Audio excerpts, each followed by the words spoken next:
Você invadiu a melhor parte do campo. Nossa área, na Bandeirantes. Oferecimento Nakata. Com peças para moto, carro ou caminhão, pensou Nakata. Por quê? Porque é Nakata.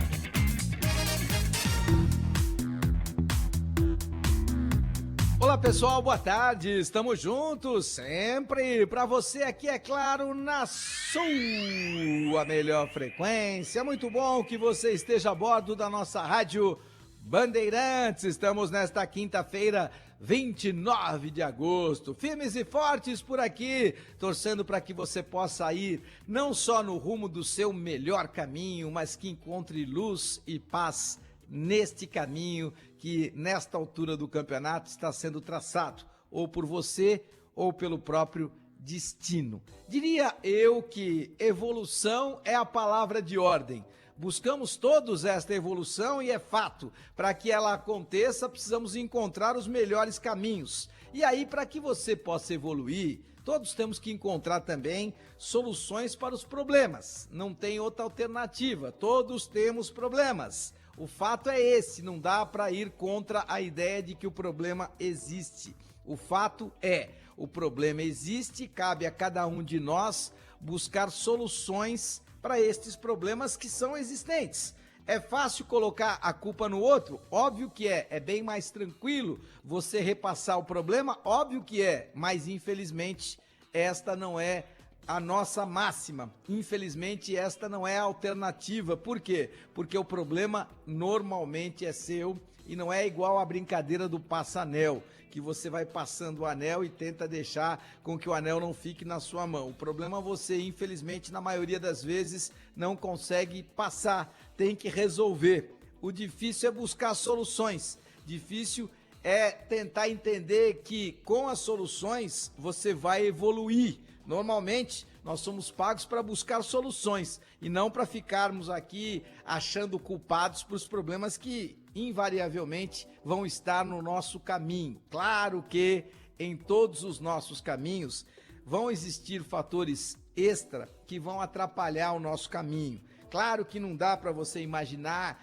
que você vai passar por essa estrada inteira e ela vai estar totalmente pavimentada. Infelizmente, vai ter buraco no meio do caminho, vai ter obstáculo no meio do caminho, mas cabe a cada um de nós buscar alternativa para ultrapassar, para desviar e para poder chegar de maneira correta, diria eu, ao objetivo. No futebol nunca é diferente e é interessante porque quanto mais qualificado é o treinador, mais alternativas ele encontra para os problemas daquela equipe. E como é interessante você saber que o futebol exemplifica muito a vida, porque no futebol você precisa ter capacidade de gestão, no futebol os melhores talentos são aqueles que são mais privilegiados, são os mais bem pagos e você dentro de um grupo tem que conviver com o cara que é mais bem pago que você, porque é mais talentoso do que você, porque tem merecimento para ser mais bem pago do que você, porque tem resultados melhores do que o seu. E é assim que a banda toca. Então o futebol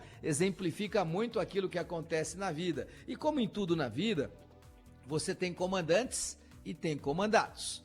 E é fato, o comandante, mesmo que ele não entre em campo, e no caso do futebol, o mais importante comandante é o treinador, e todos sabemos que o comandante não joga, que o treinador não faz gols, que o treinador não defende pênaltis, que o treinador não bate penalidades máximas, mas ele tem que ter a capacidade de bem conduzir aquele grupo. E nunca é fácil, porque dentro de um grupo, seja ele futebolístico ou não, você que está transitando por São Paulo ou por qualquer ponto do planeta, curtindo a nossa Rádio Bandeirantes pelos aplicativos, há de concordar comigo e deve estar tentando puxar um pouquinho essa conversa para o seu cotidiano. Se você participa de um grupo profissional, onde existem os mais bem pagos, os menos bem pagos, onde existem os mais talentosos, os menos talentosos, onde existem gestores melhores e gestores piores, você há de convir comigo que tudo isso diz respeito a quê?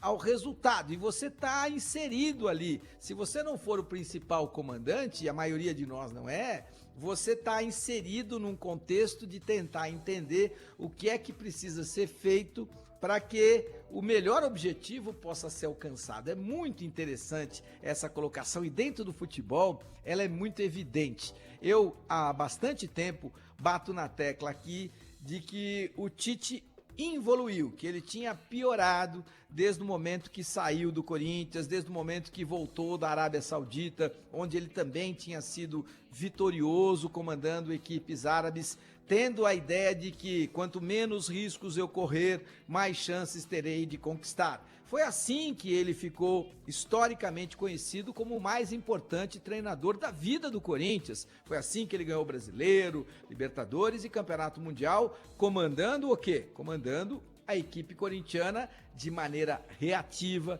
entendendo que tinha que ser rápido na transição de contra-ataque. Na época nem se falava transição, se falava contra-ataque puro e simples, e ele tinha muita qualidade para isso. Só que aí foi para a seleção brasileira, e por ter na seleção brasileira um produto que não é o produto interno bruto, é um produto de muita qualidade, são muitos diamantes que você tem à disposição, ele passou a entender que ele não precisava mais ser reativo. E eu até em algum momento concordo, porque a seleção brasileira tem tantos jogadores de qualidade, você pode treiná-los na medida em que necessitar a característica A, você traz o A. Quando você precisar da característica B, você traz o B. E todos estarão à disposição da seleção brasileira naquele determinado momento. E o momento mais importante para a seleção brasileira é a preparação para a Copa do Mundo e depois a própria Copa do Mundo. Então, é um mercado que você tem à sua disposição que nenhum treinador de clube tem. Então, é fato, ou você está no Real Madrid, ou você está no Manchester City, ou você está na seleção brasileira.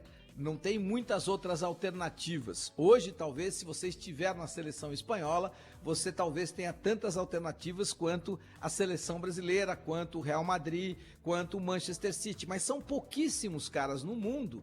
Você conta em uma só mão os caras do mundo que podem ter o privilégio da escolha. E o treinador da seleção brasileira, se ele for competente, ele tem esse privilégio. Então o Tite, inteligente, pensou o seguinte: como eu sou esse privilegiado, eu vou poder jogar no 4-2-3-1, que é o meu modelo, que é o modelo que eu coloquei na cabeça, que é o que vai dar resultado. Só que ele não teve capacidade de encontrar alternativas para jogar de maneiras diferentes, para situações diferentes, para adversários diferentes. Por isso passou 2 ciclos à frente da seleção brasileira e foi eliminado nos 2 ciclos nas quartas de final. Um baita erro, um grande e grave engano. Aí ele vai para o Flamengo, onde ele também tem um grande cabedal de jogadores à disposição, um elenco incrível à sua disposição e também acha que poderia jogar no 4-2-3-1 sempre, independentemente de qual fosse o adversário. Só que aí quis o destino que as coisas não caminhassem tão bem quanto ele imaginaria que pudessem caminhar. E ele teimosamente manteve o padrão do 4-2-3-1 por muito tempo. Aí começa a não ter os resultados que ele precisaria ter para ficar confortável no cargo. Ou seja, até mesmo um cara do tamanho do Tite, em algum momento passa a não estar confortável como técnico do Flamengo. Isso significa o quê? Que poderia a qualquer momento perder o emprego. Simples assim. E eis que, na partida de ontem, eu gostei muito da ideia de encontrar o que no Tite? Evolução. A gente abriu esta participação falando desta palavra, evolução. E ontem vi um Flamengo com um Tite que evoluiu, que largou a ideia eterna, pelo menos a ideia dos últimos 7 anos, de jogar apenas e tão somente no 4-2-3-1. E ontem ele montou uma equipe do Flamengo para jogar lá contra o Bahia, na Fonte Nova, completa e totalmente lotada, entendendo que ele não precisaria ganhar, que ele poderia sair de lá com um bom empate e que este bom empate seria suficiente para ele alavancar uma classificação às semifinais da Copa do Brasil na partida de volta que vai ser disputada no dia 12 no Maracanã. Então eu não tenho que ganhar, eu não tenho que ser propositivo, eu não tenho que ganhar de 3-0, eu só não posso é perder. E aí ele monta um 4-4-2, ou seja, 4 jogadores muito marcadores no meio-campo. Quanto você imaginar que ele ia colocar no meio-campo De La Cruz, Pulgar, Gerson, todos jogadores marcadores, para ficar apenas e tão somente com Luiz Araújo e com Bruno Henrique na frente. Ou seja, inverteu o processo, soube como inverter a ideia de que não obrigatoriamente o Flamengo tenha que jogar apenas e tão somente num só modelo. E eu adoro quando isso acontece e quando isso acontece de maneira positiva e que o resultado vem. E foi isso que aconteceu. O Bruno Henrique faz 1-0, o Flamengo ganha do Bahia e volta para casa como grande favorito para avançar à semifinal da Copa do Brasil. Mérito do Tite, mais do que isso, mérito da evolução do Tite como treinador. Ótimo que você